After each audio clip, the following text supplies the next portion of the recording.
drones, NATO and the information spectacle. The night with Russian drones over Poland became a kind of political earthquake.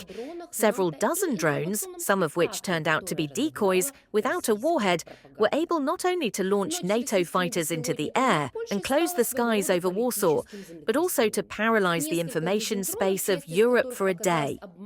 It is important to emphasize, it was not about destruction or victims. It was about nerves, about NATO's ability to act together, and about how Russia plays on this fear. Panic as a weapon, Polish media wrote about an unprecedented violation of airspace. Prime Minister Donald Tusk spoke about the brink of open conflict.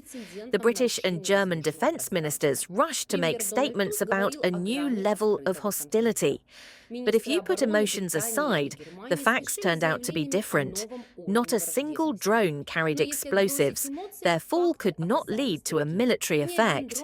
And here the key goal of such operations was revealed: panic instead of defeat. Russia achieves the effect with minimal bloodshed, without wasting missiles, without destroying the base in Rzeszów, but simply sending a dozen cheap decoys into the sky.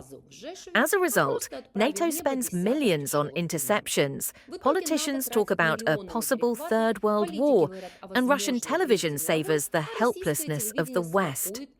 60 Minutes making a farce out of alarm. German tagger Spiegel claims that NATO assumes that the UAVs wanted to strike the alliance's logistics hub in Poland. We are talking about the Rzeszów air base. This is the main base through which the main arms supplies to Kyiv are sent. At the same time, the Polish publication TVN, citing the Polish prosecutor's office, reports that according to the inspection data, it became known that none of the drones had a warhead. That is, all the drones were decoys and could not strike. They had nothing with which to strike. CNN claims that the incident with the UAV occurred at the very moment when Trump's special envoy Keith Kellogg was heading to Poland. According to the TV channel's source, he was going to visit Ukraine again. The US president himself had a telephone conversation with his Polish counterpart, President Nawrocki. Trump did not comment on the conversation. Nawrocki said that in a conversation with the American president, Nawrocki, accused Russia of numerous violations of Polish airspace and therefore NATO. Polish Prime Minister Donald Tusk held further consultations with NATO Secretary General Rutte.